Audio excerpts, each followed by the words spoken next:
It's Friday, November 17th, 2017. It's that time of the hour for your favorite NFL and college football program. Welcome to Week 11 of the Blitz Zone. Hi, everybody. I'm your host, Eric Rosen, and I'm coming to you live from the studios of CTV in Staten Island, New York. We got so much to get to this Week 11. It's outstanding. So let's get into the news of the week, starting with, of course, the owners trying to give a contract extension to good old Roger Goodell, our commissioner. Right now, the one person who's not exactly in favor of this taking place is a guy by the name of Jerry Jones, the longtime, owner of the Dallas Cowboys, or at least for the past 20, 30 years. The guy who's been called the judge, jury, and executioner of his team. I'm not even kidding. He's the owner, he's the president, and the GM. He hasn't relinquished that since he came into town. And now the one thing he didn't want to relinquish is any control he thought he had over the owners in terms of Roger Goodell's contract. That's right, Roger Goodell is up for a contract extension. This guy who's made compensation in total of over $200 million in his tenure since taking over as commissioner over Paul Tagliabue. And now he's looking to get a contract extension that could extend him to 2023. Now, his lawyers countered early in August for an annual package and bonuses and salary totaling $49 million, but more than that's $10 more million than the $39.5 in salary and bonuses proposed by the compensation committee, which is a consortium of owners who are looking over at this matter. But Jerry Jones has threatened to halt these talks with a lawyer, the same lawyer who's representing Hollywood sleazeball and former mogul Harvey Weinstein, who also represented the NFL in the 2011 collective bargaining agreement situation. Now he wanted to have that lawyer help him threaten legal action in terms of Goodell getting a contract. And Jones' contention is the way Roger Goodell has handled himself this year in terms of the situation with the players, the national anthem, and, of course, his personal gripe is the handling of Ezekiel Elliott's 6-game suspension saga, which I'll get into a little second. But the owners have expressed this past Wednesday that they sent a letter to Jerry Jones saying they accused him of conduct detrimental to the league's best interests. They're not threatened anymore by him. You know, it used to be this intimidating factor, but you have to also understand Jerry Jones is the reason why the NFL is one of the biggest media powerhouses of all the four major sports. He got the big lucrative contracts with CBS and Fox, especially with Fox to broadcast the NFC games. And basically took a team that was hemorrhaging $10 million a month and made it into the $4 billion empire that it is today. So at the same time, yes, Jerry Jones can be a bit of a big personality. He can be abrasive at times. You know, very control hungry, power hungry, but you have to give him a lot of props for the business acumen that this guy possesses. You know, this guy came in with just, interest in real estate and oil holdings, but now the fact that he has an NFL team is huge. Let's hope that maybe he can settle his issues before the next owners' meeting convenes December 13th in Irving, Texas, and that all this can be put behind. Goodell can get his contract, and there's no more beef between Jones and Goodell, and hopefully no more between Jones and Arthur Blank, the owner of the Atlanta Falcons. By the way, Atlanta, why is it that you're playing games on Sunday when you have Chick-fil-A that doesn't serve on Sunday? They have good curly fries. Have the games on Saturday. Yeah, like that will ever happen. All right, I was mentioning earlier Ezekiel Elliott, the saga that has been his 6-game suspension for violating the NFL's personal conduct policy, stemming from the allegations of abuse from his former girlfriend Tiffany Thompson that took place last summer in Columbus, Ohio. Of course, there were no formal charges pressed against Ezekiel Elliott, so a year later, the NFL decides because of his conduct of not just in that alleged situation, but also what he did at a bar earlier this year, assaulting a DJ, that he's still probably facing, that he's going to have to face at some point. And some of the other questionable things he's done off the field, the NFL thought it was in the best interest this young man to learn the price for all these transgressions by landing him with a 6-game suspension. However, Ezekiel, his lawyers, and the NFL Players Association, the Players Union, felt that this suspension was without merit, no basis, and they basically fought the NFL throughout the system, through the arbitration process that went against Ezekiel, through the federal district court that first ruled in Ezekiel's favor, then ruled back in the NFL's favor in the U.S. District Court. And during this entire time, he's had 3 stays, judicial stays, and he was supposed to have another formal hearing with the Court of Appeals scheduled for earlier next month, December 1st. However, earlier this week, Ezekiel Elliott decided that it would be best for him, the NFL Players Association, along with the NFL Players Association, to withdraw this appeal and take the 6-game suspension as it is. So right now, Ezekiel just went through the first game this past week when the Dallas Cowboys unfortunately lost to the Atlanta Falcons on the road. Now he'll be going another 5 games without playing for the Cowboys. He won't be able to return until Christmas Eve against the Seattle Seahawks. And we saw how badly the running game was without him this past week. And also among other issues, caveat of other issues that the Cowboys had to go through against the Falcons. But I'll get into that a bit, but I need a little drink. Snapple, always good. Now, the Seattle Seahawks, in last week's Sunday night victory over the Arizona Cardinals, unfortunately lost several players on both sides, but one of the biggest injuries was the Achilles tendon injury to, of course, Richard Sherman, the stalwart shutdown corner of that famed Legion of Boom secondary for the Seahawks. And the Seahawks could not only went through that, but could possibly be in violation of the NFL's concussion protocol for allowing Russell Wilson to re-enter the game without going to the locker room and without being cleared. Because the rule is when a player is formally concussed, he has to be taken off the field. He has to go either to the locker room or the tent, be evaluated by both an NFL doctor and an independent third-party doctor. Neither of those things took place, and therefore the NFL could fine the Seahawks up to $150,000, and possibly it could cost them several draft picks. It yet remains to be seen what will be of the of the Seattle Seahawks. Oh, speaking of the state of Tennessee, the volunteer state, well, Butch Jones was just formally fired, not voluntarily, after his 5th year with the team with 2 games left in the regular season. After their blowout 50-17 loss to the Missouri Tigers in the SEC East battle, it was their 5th loss in the past 6 games, and the fact that the Volunteers have gone without a single victory in SEC play this year, now it looks like they're going to be going with a defensive line coach, Brady Hoke. Brady Hoke's a familiar name. He was the former coach at Notre Dame, so this should be interesting to see what he does with this organization. The best of luck to him for the last 2 games, and of course to the Volunteers, the best of luck in finding a suitable replacement for Butch Jones. There's going to be probably plenty of names out there. Who knows? It's a huge job. Neyland Stadium, Rocky Mountain Top, is probably one of the toughest places to coach. And the thing is, you think of all the coaches, Bud Fulmer. I remember from the movie The Blind Side. Well, not just that, but in real life, he tried to get the services of Michael O'Hare, as he called him, but it was unsuccessful. But he was one of the biggest names to grace the orange and white, or that gaudy orange, as Michael's mother, Leanne Toohey, called it.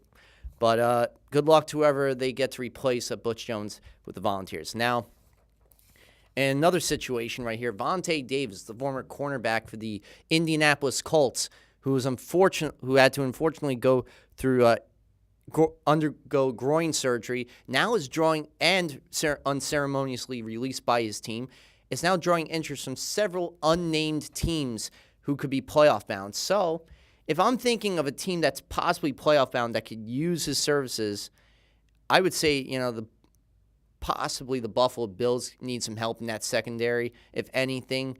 I wouldn't say, any of the top team, not the Minnesota Vikings, because they're stacked everywhere.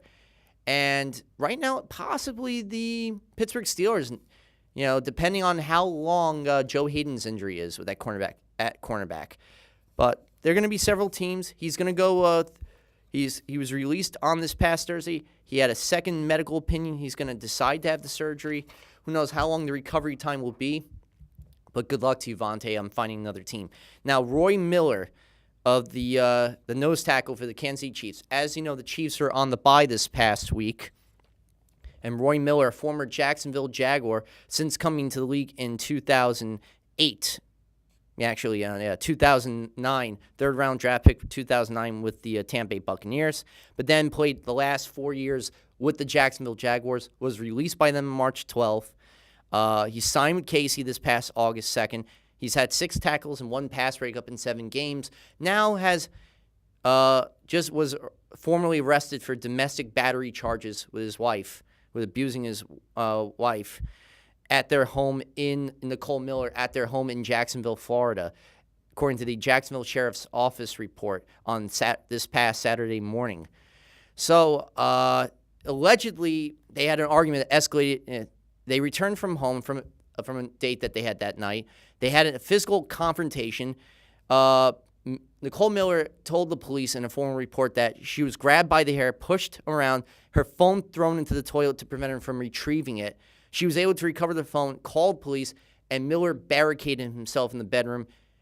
And now we don't know what the situation will be further. I would think the NFL will probably give him a 6-game suspension, just like they did with Ezekiel Elliott. But this time, the charges are right there, and it happened. As opposed to the situation with Ezekiel where he wasn't formally charged because of issues with the story corroborating with Tiffany Thompson at the time.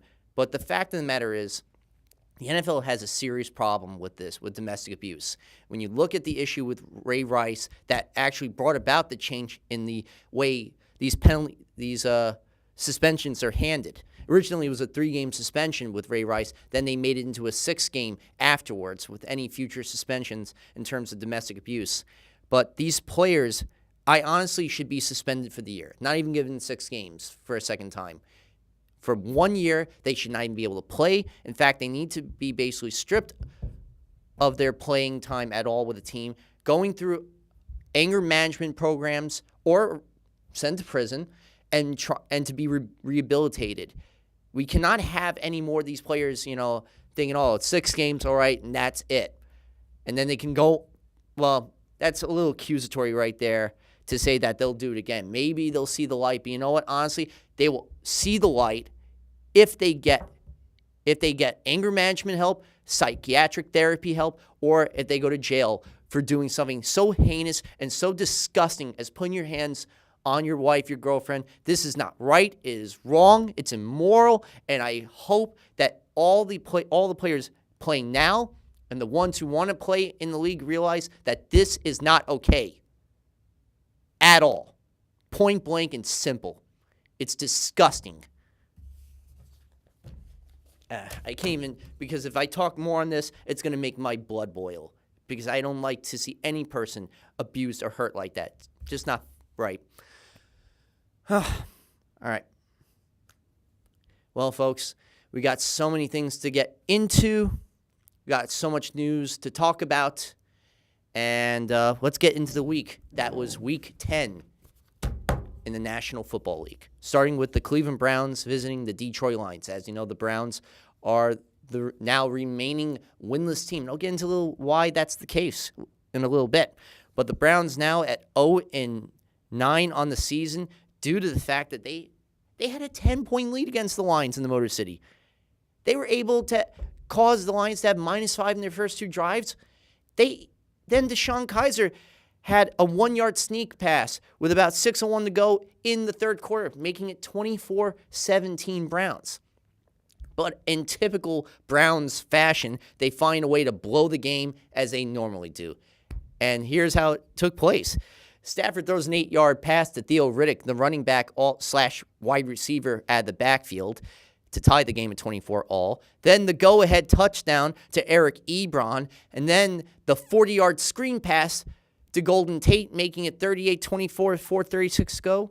And the game was and that's how the game ended. Lions winning 38-24 over the winless, hapless Cleveland Browns. Things are just remain the same for the Browns, and if they don't get better, well, if I'm Hugh Jackson, I would consider looking for another job somewhere else, maybe in college football, because it doesn't seem the NFL likes you right now. Or as a coordinator, because that's honestly what he should be. The New York Giants, talk about hapless this year, and I know there are probably Giant fans who watch my show, and I'm sorry to be saying things like this, but when it looks like a duck and talks like a duck, it pretty much is a duck, and the New York Giants are a sad duck.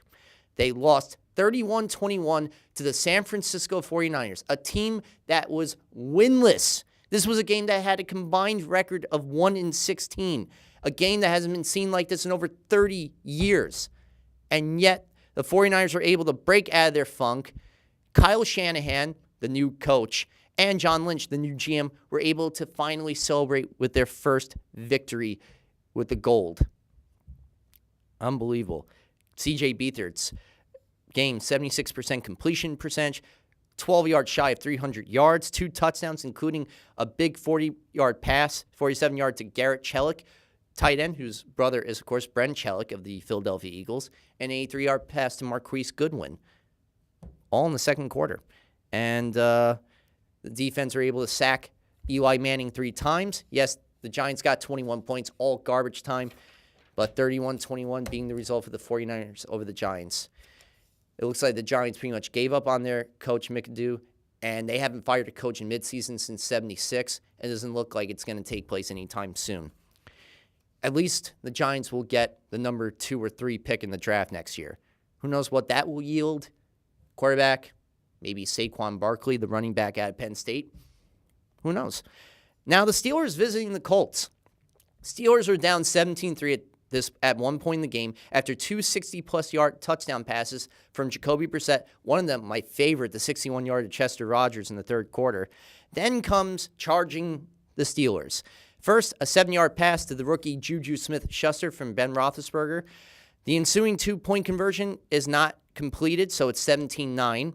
Then Ryan Shazier, the linebacker out of Ohio, the second-year or third-year linebacker out of Ohio State for the Steelers, gets a huge interception off of Jacoby Brissett at the Colts 10-yard line with about 12:52 to go, leading to the wide-open 7-yard touchdown pass from Ben Roethlisberger to Vance McDonald, and the 2-point conversion to Martavis Bryant, tying the game at 17-all. Chris Boswell, the place kicker for the Steelers, has a chance to give the Steelers the lead with about 6:17 to go, shanks it to the right goal post from 37 yards out. Then the final drive of the game, Ben Roethlisberger engineers a masterpiece, a 32-yard completion to Antonio Brown, setting up the 33-yard field goal from Chris Boswell, which he, of course, is able to get through as time expires. Steelers beat the Colts 2017. New York Jets visiting the Buccaneers, 2 teams who are in a bit of a funk, looking to at least get a reprieve. Well, the Buccaneers snapped their 5-game losing streak, and this is how they do it. They're up 9-3. This was a game with multiple 3-and-outs by the Jets. I mean, at one point, they had 5 3-and-outs, 3 of them in the second half, with the turnover on downs. Yet they were still down 9-3 because both offenses were pitiful to watch. Even at one point, there was back-to-back drives of interceptions for both McCown and Fitzpatrick. You wonder why they were let go by the former team opponents that they were playing against. Then it's 9-3. Fitzpatrick, Buccaneers. Then Fitzpatrick throws what is the game-deciding touchdown, a 6-yard pass to Charles Sims, the running back out of West Virginia, making it 15-3. The 2-point conversion fails. Then Josh McCown engineers a 38-yard touchdown pass to Robbie Anderson, the right sideline. Huge pass. And it's 15-10 Buccaneers. The Jets go for the onside kick. It fails. Bucs recover. Chew off the clock. Buccaneers snap their 5-game losing streak 15-10. For the Jets, oh, wow. Again, another game in which they could have won. 10 days they had to prepare for this game off their huge beating of the Buffalo Bills on Thursday night, and yet this is what they give Jet fans. They got a huge bye week this week where they can recover, and they come back to play the Carolina Panthers at home. They better come prepared because it's one thing to play the Buccaneers, Ryan Fitzpatrick under center. It's a whole other matter playing Cam Newton, and I'll get into him later in the recap. Now, the Houston Texans, their second consecutive week without the rookie, probably one of the best rookies to come out of college football, Deshaun Watson, who unfortunately tore his ACL in a non-contact situation out for the year. They go to the leading point-scoring team, the LA Rams, at the Coliseum, and they find out why they average 32 points a game by losing 33-7. Robert Woods gets huge performance, 8 catches, 171 yards, including a 94-yard touchdown catch, the longest of his NFL career in the third quarter, along with Sammy Watkins' 17-yard pass, 19 seconds apart from each other. That's how bad the Texans' defense were to give up 2 big touchdowns, 19 ticks apart from each other.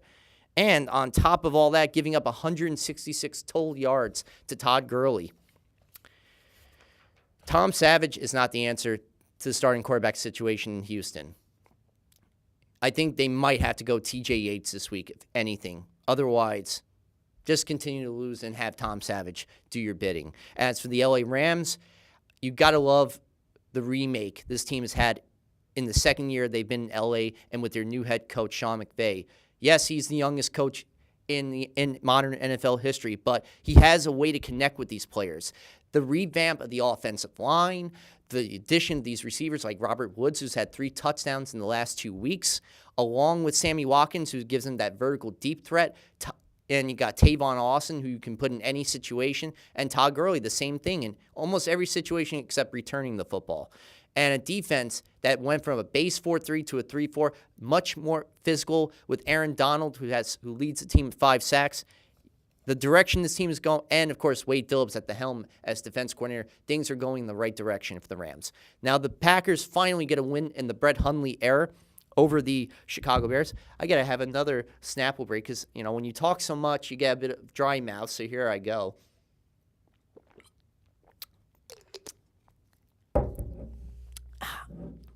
Always refreshing. Now, the Green Bay Packers, those lovable cheeseheads, in an age-old rivalry against the Chicago Bears, the Bears at Soldier Field.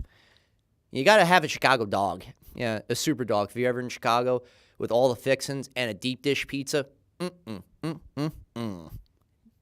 just amazing. Now, Brett Hundley gets a huge day, not just with his north of 110 passer rating performance, his 212 yards, but the big touchdown today, a back shoulder pass to Devontae Adams from 17 yards out with about 5:29 to go to make it a 23-13 game. They end up winning 23-16. The caveat, the turning point in this game was really the Bears. Benny Cunningham gets a huge 23-yard gain on a short pass to the right sideline. Looks like he's going to leap over the pylon for a huge touchdown that could have given the Bears the lead. Instead, it's not ruled a touchdown initially, it's ruled him out at the 2-yard line.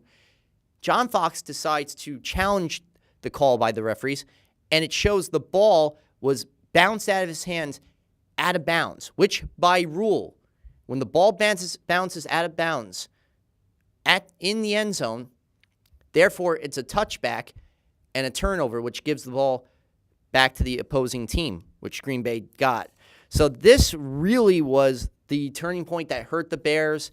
They won back-to-back games, and now they've lost back-to-back games. They are a weird roller coaster that you don't know what direction they're heading into. Green Bay now at least got a win, but Brett Hundley is not Aaron Rodgers. It's going to be tough for him to fill those shoes for the rest of the year. Cincinnati Bengals go into Music City to play the Tennessee Titans. They're down 17-13. And what happens? Cincinnati is able to take a momentary lead with a 70-yard pass from Red Dalton, or a.k.a. Andy Dalton, to Adriel Jeremiah Green, making it 20-17 Bengals. Then, for the second straight week, the Tennessee Titans need to go on a long drive a game-winning drive, and it happens. They go 73 yards on this impending drive, concluding with a 7-yard pass from Marcus Mariota to DeMarco Murray with about 36 ticks to go on the clock. And they win 24-20, the Titans, over the Bengals. The best start, they're 6-3 at this point, best start since 2008.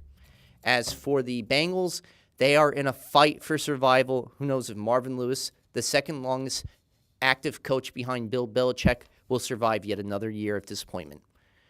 Now, speaking of Bill Belichick and the New England Patriots, they go into Denver on Sunday Night Football, and they reign supreme. The Patriots go 3-and-out on their first drive of the game, so they're about to punt the ball back to Isaiah McKenzie for the Broncos special teams punt returner. And what does he do? He muffs the punt. The Patriots recover, and it leads to a 14-yard pass from Tom Brady to Rex Burkhead to get the game started. So this was yet another 40-plus point game that the Broncos gave up. Before they go into their bye, they gave up 53 points. The previous week, they gave up 53 points, 51 points to the Philadelphia Eagles. They gave up 41 points in this game to the Patriots, including a 103-yard kickoff return to Dion Lewis. They lose 41-16. It's Brady's 86th regular season road victory, breaking a tie with Peyton Manning for the most all-time, and the 5th straight game in which New England's defense has held the team to under 20 points. Huge game for the Patriots, and a big blunder for Vance Joseph's Denver Broncos. At one point, they had the biggest boneheaded play, 12 men on the field in the fourth quarter, that led to another New England touchdown. They got to get rolling. They've hemorrhaged 5 losses now, 5 consecutive losses. The Broncos. If they want the bleeding to stop, they got to stop giving up these ridiculous amount of points. 92 in the last 2 weeks, and the defense has got to do better in terms of pressuring the QB and not giving up big plays. And the special teams, I wouldn't have my Isaiah McKenzie returning any punts again after that pitiful excuse of a performance. Thursday Night Football last week, the Seahawks go into the desert to take on the Cardinals and come out with a huge victory, 22-16, but at an enormous price. As I mentioned earlier during the news of the week, Richard Sherman is out for the rest of the regular season with a torn Achilles tendon. This is the second straight year in which since the Seattle Seahawks will be without the services of a member of the famed Legion of Boom defense. Last year, Earl Thomas, the safety on that Legion of Boom, had a leg injury, broke his leg, was done for the year, and it hurt the Seahawks in the postseason. Now without the services of Richard Sherman at the right side of the field, being that intimidating shutdown corner, as he's always been since coming to the league at Stanford, that's going to be some huge, tough shoes to fill for anybody who has to be at that position. Good luck. And as for the Cardinals, not only are they without Carson Palmer for the rest of the year with a shoulder injury, and without the services of David Johnson, their stalwart, do-everything running back since week 1 with the wrist injury. Now their secondary is going to be without Tyvon Branch. He tore his ACL. So both teams were hurt big time by injuries. And not only that, the Cardinals couldn't get Adrian Peterson going at the line of scrimmage. 29 yards, 21 carries. When the previous week against the 49ers, he had a career-high 37 carries for 159 yards. They need to get Peterson started. Otherwise, this offense stalls because Drew Stanton cannot win with his arm, as you can see. Now, the Carolina Panthers host Monday Night Football against the Miami Dolphins. This is, I can't believe, the third straight primetime game that the Miami Dolphins have been given. They lose in embarrassing fashion Thursday Night Football against the Baltimore Ravens 40-0. They lose they lose Week 9 on Sunday Night Football against the Raiders 27-24. And on Monday Night Football, they lose 45-21. What's killing me at this point in the game, it's 10-7. Carolina's only leading 10-7 in the game with 41 seconds to go in the first half. And Jay Cutler does what he's done best with Chicago, and that's